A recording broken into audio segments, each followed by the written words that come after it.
A few weeks ago, the Dungeon Dudes released a video tier ranking each of the general feats in the 2024 Player's Handbook. In that video, they initially ranked Mage Slayer as C tier before receiving significant pushback and revising their ranking and upgrading it to B tier. The thing is that even that upgraded ranking still seemed to disagree with what many in the community felt the ranking of the feat should be, with apparently plenty saying that the feat should easily be S tier and is a contender for the best feat in the entire game. Now, that feels like a pretty bold claim, so I did want to do some digging and see if we could find a way to quantify just how good the feat really is. But I'll pose the question to you right now. Let me know in the comments what you think about Mage Slayer, and also let me know if this video changes your mind in either direction. I'm very curious. So in an effort to accomplish this goal, I've extracted from the new 2024 Monster Manual every single saving throw that monsters subject players to. This includes anything from traits, actions, bonus actions, reactions, legendary actions, and yes, even spells. And I didn't just stop at getting a raw count of the total either. We've got everything from which abilities the saves target, the average DC, average damage if it's a damage dealing effect, and what conditions are applied, if any. And it's all broken down by tier of play as I've done for each of these videos so far. Now I say this in every single one of these videos, but it's more true here than ever. Gathering all of this data and parsing through it has been a monumental effort. Huge shout out to Julio, my live stream producer and the guy who makes my thumbnails, for putting so much effort into this. So if you'd like to show a little bit of support, subscribing to the channel, clicking the like button while you're there, and then maybe commenting, "Thanks Julio," that would be amazing. Alright, let's talk about saving throws and Mage Slayer. As I've done for each of my monster analysis videos so far, everything here has been broken down by tier of play. This was done by comparing the level breakpoints for the tiers of play in the Dungeon Master's Guide with the table in Xanathar's Guide to Everything for a party of 4 to determine which CR creatures you would likely be fighting in each tier. I'm not saying it's a flawless method, but it works for these purposes, and most importantly, it's consistent. So what all of this means is as follows. Tier 1 is levels 1 to 4, which comprises CRs 0 through CR 4. Tier 2 is levels 5 to 10, which comprises CRs 5 through 12. Tier 3 is levels 11 through 16, which comprises CRs 13 through 19, and Tier 4 is levels 17 through 20, which comprises CRs 20 through 22. I then also did want to include the remaining monsters again that were higher than CR 22, and since there aren't all that many. This column is going to be labeled as Tier 5 and includes all monsters from CRs 23 through 30. Okay, so before we can get to discussing just how good Mage Slayer is, there's a lot of context that we need to establish. The first question that I wanted to answer was what exactly is the breakdown of saving throws that creatures subject players to by ability? This fortunately was a pretty simple calculation. Creatures in the 2024 Monster Manual subject players to a grand total of 530 saving throws. This might seem low given that there's only a bit more than 500 creatures in the book, but it's because there's plenty that call for exactly 0, which obviously lowers the total amount. As you can see, the breakdown is as follows. Strength has a total of 46 saves, totaling 9% of the total. Dexterity offers 142 saves, totaling 27% of the total. Then there's 153 Constitution saves, making up 29% of the total, and a whopping call for 8 Intelligence saves, accounting for just 2%. There's 158 Wisdom saves, making up 30%, and finally, there are only 23 Charisma saves, accounting for only 4% of the total. At first glance, this might seem good for Mage Slayer since there are more wisdom saves than anything else. But there's just so few intelligence and charisma saves that the balance is strongly in favor of physical saves, with them accounting for 341 versus 189 total mental saves. By that metric, it's not even close. Now, obviously that on its own doesn't mean that Mage Slayer is bad, there is still a lot more context that we need to examine. Now that we've got some totals, the next step was to refine a bit and take a look at each save by tier of play to try to determine the relevance of having a proficiency or something of that nature in a given saving throw. What this table shows us here is that wisdom saves are the most common in tiers 1 and 2. However, it drops down to third most common in tier 3 before just narrowly reclaiming its crown in tier 4. But in tier 5, it drops all the way down to being the 5th most common save. Essentially, this is showing us that wisdom saves are much more heavily weighted towards the first half of our character's level progression.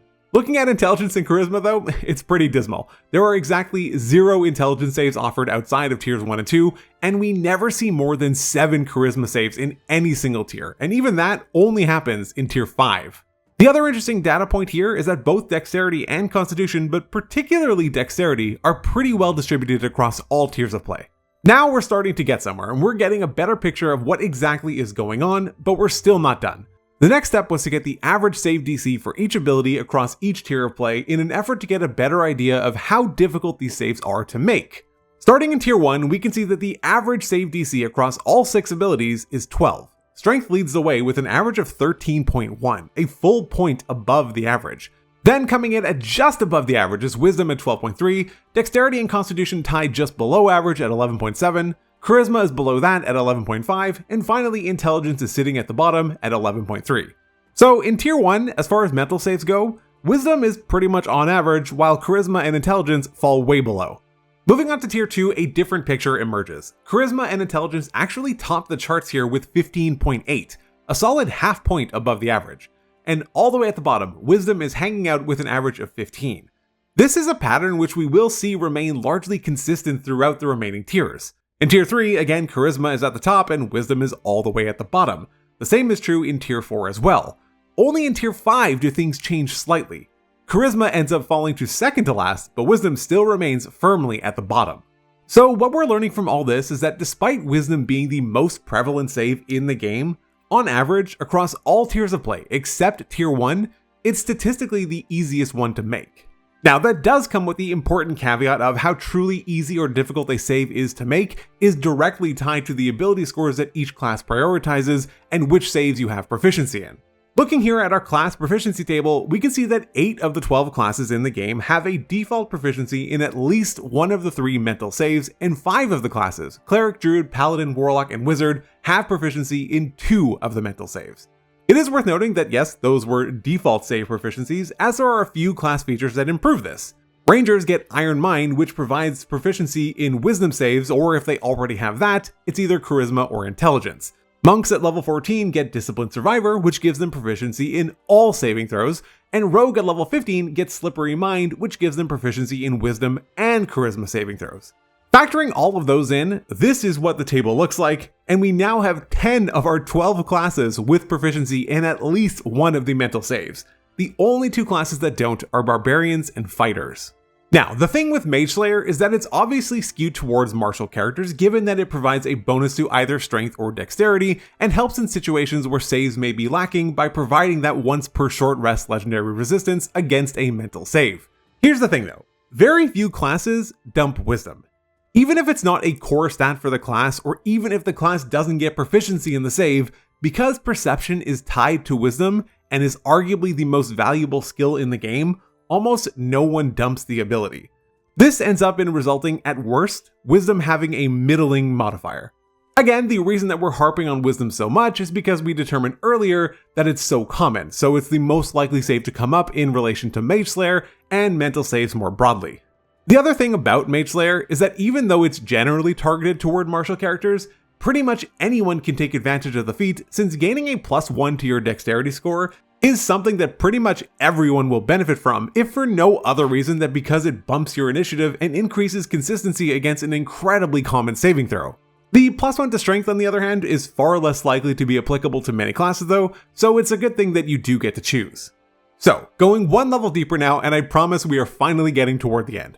I wanted to find out what the impact of these saving throws are, like what happens if we do fail the saves. There's a common statement thrown around that failing the mental saves tends to be more debilitating than the physical ones, so I wanted to find out exactly what we're looking at here. We can see here that for the most part, strength and dexterity saves lead to conditions like blinded, grappled, restrained, and prone. Pretty much all of the things that you would expect.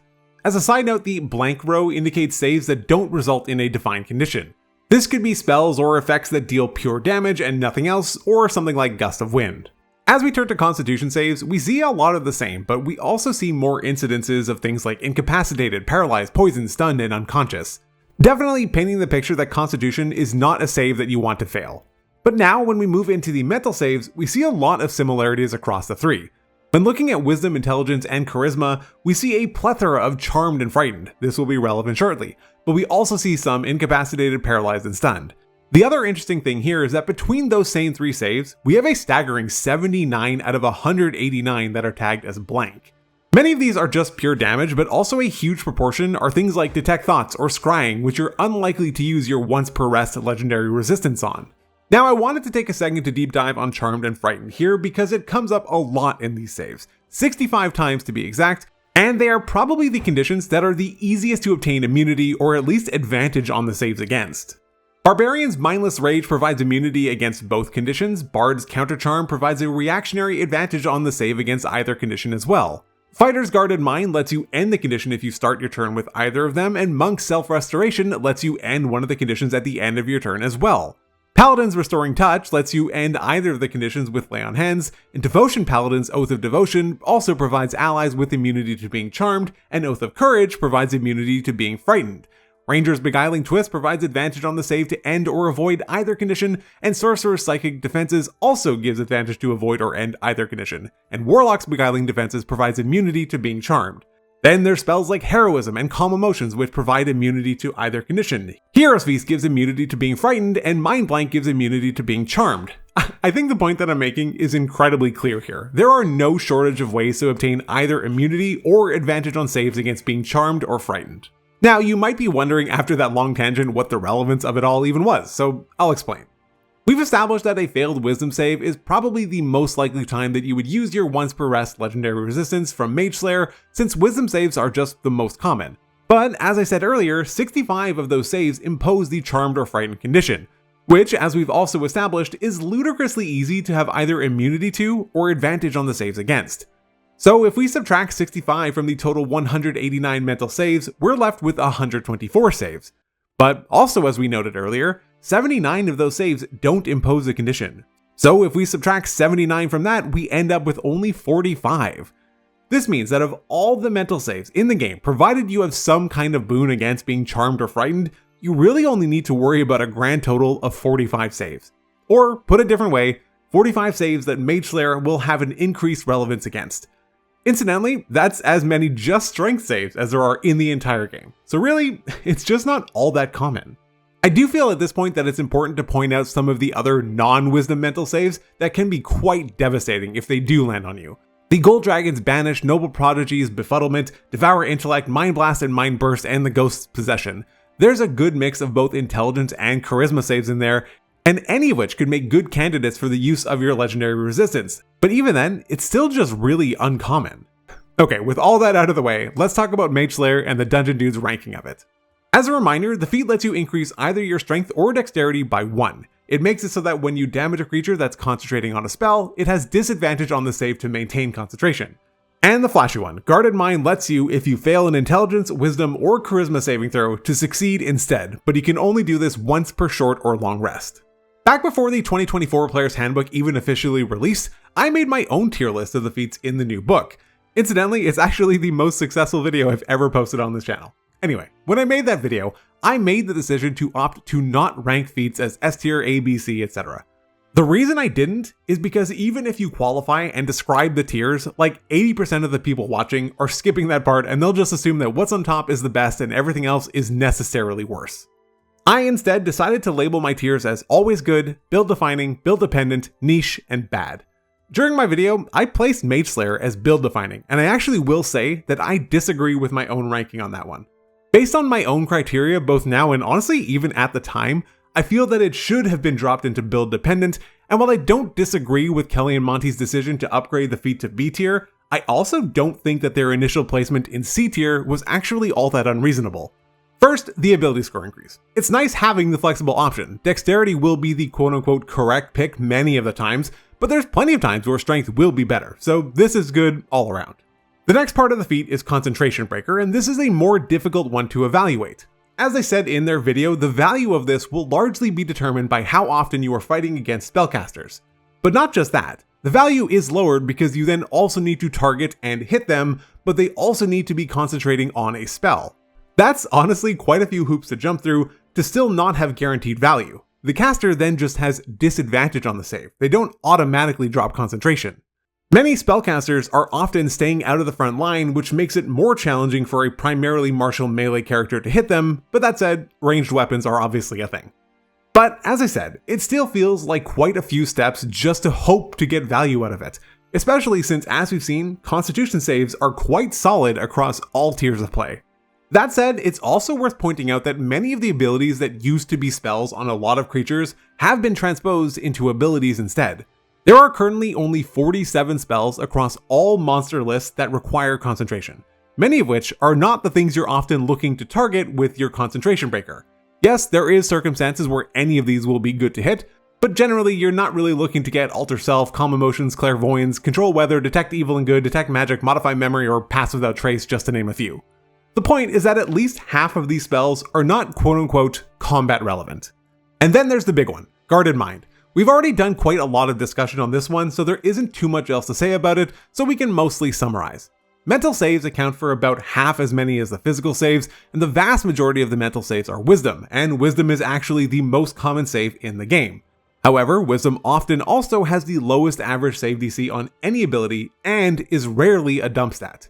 A high proportion of Wisdom, Intelligence, and Charisma saves impose the Charmed and/or Frightened conditions, of which there are numerous ways to prevent being affected by. Another high proportion of the mental saves deal pure damage and are not the things you're likely to burn your Guarded Mind ability on, like Detect Thoughts or Scrying. The other thing about Guarded Mind is that once you use it, that's it until your next rest. What this means is that if you burn it, little is stopping the creature from doing just the same thing again to you on the next turn, unless of course it's dead. Though it is worth accounting for the value in having the creature essentially waste their turn. But even more than that, depending on how many encounters your group typically has between rests, this feat will also suffer from diminishing returns. If you rest between every encounter though, then it's obviously a lot better.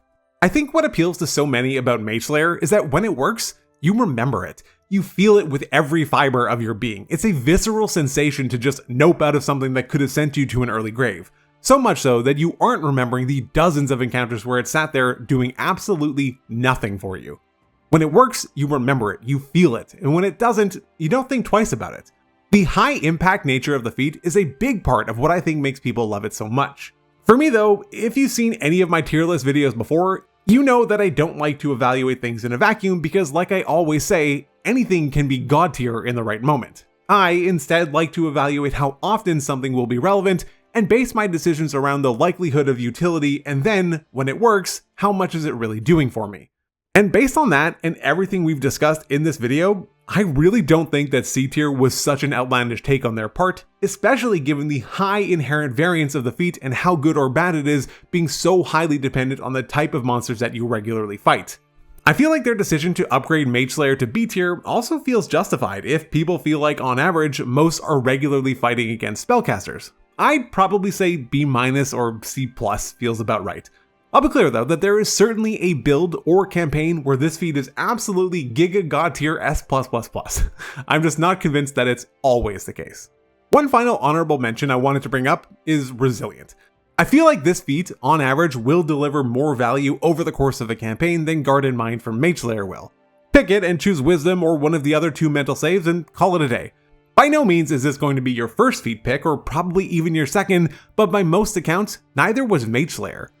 No, it's not a guaranteed save, but it will significantly increase the odds and is infinitely usable, so there is that.